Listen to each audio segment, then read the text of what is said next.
വാഹനങ്ങളുടെ ടയർ ബോക്സുമായി ബന്ധപ്പെട്ട് ജോലി ചെയ്യുന്നവർ തൊഴിൽ പ്രതിസന്ധി നേരിടുകയാണെന്ന് ടയർ ബോക്സ് അസോസിയേഷൻ ഭാരവാഹികൾ. നിലനിൽപ്പിന്റെ ഭാഗമായി സെപ്റ്റംബർ 1 തീയതി മുതൽ നിലവിലുള്ള നിരക്കിൽ 20% വർധനവ് വരുത്തുവാൻ സംഘടന നിർബന്ധിതമായിരിക്കുകയാണെന്നും ഭാരവാഹികൾ കണ്ണൂരിൽ വാർത്താസമ്മേളനത്തിൽ അറിയിച്ചു. പ്രതിസന്ധി കാരണം പല ഷോപ്പുകളും ഇന്ന് അടച്ചുപൂട്ടൽ ഭീഷണി നേരിടുകയാണെന്നും ഭാരവാഹികൾ പറഞ്ഞു.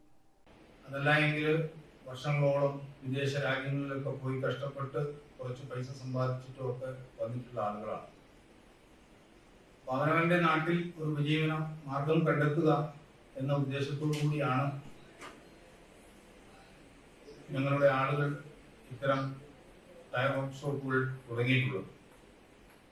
അവർക്ക് ഭീഷണിയാകുന്ന തരത്തിൽ ഇത്തരം ലൈസൻസ് ഇല്ലാതെ പ്രവർത്തിക്കുന്ന ഈ ടൂ വീലർ വർക്ക്ഷോപ്പുകൾ ടയർ വിൽപ്പനയും പഞ്ചറും ഒക്കെ ചെയ്യുമ്പോൾ അത് ഞങ്ങൾക്ക് ഭീഷണിയാണ്.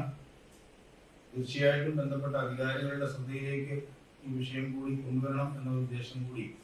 എല്ലാ വർഷത്തിലും ഉണ്ടാകുന്ന റൂം വാടകയുടെ വർധനവ്, അടിക്കടി ഉണ്ടാകുന്ന വൈദ്യുത ചാർജിന്റെ വർധനവ്, അസംസ്കൃത വസ്തുക്കളുടെ വില വർധനവ്, മറ്റ് നിത്യോപയോഗ സാധനങ്ങളുടെ വിലയിലുണ്ടാകുന്ന വർധനവ് എന്നിവ കാരണം പല ഷോപ്പുകളും ഇന്ന് അടച്ചുപൂട്ടൽ ഭീഷണി നേരിടുകയാണ്.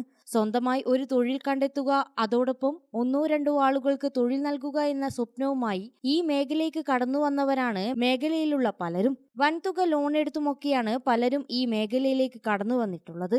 അവരെല്ലാം ഇന്ന് ഒരു അതിജീവനത്തിന്റെ പാതയിലാണെന്നും ഭാരവാഹികൾ അറിയിച്ചു. വാർത്താസമ്മേളനത്തിൽ സംസ്ഥാന general secretary KR Suresh, joint secretary Ramesh Krishnan, ജില്ലാ ട്രഷറർ I പുഷ്പൻ, പ്രകാശൻ മഠത്തിൽ എന്നിവർ പങ്കെടുത്തു.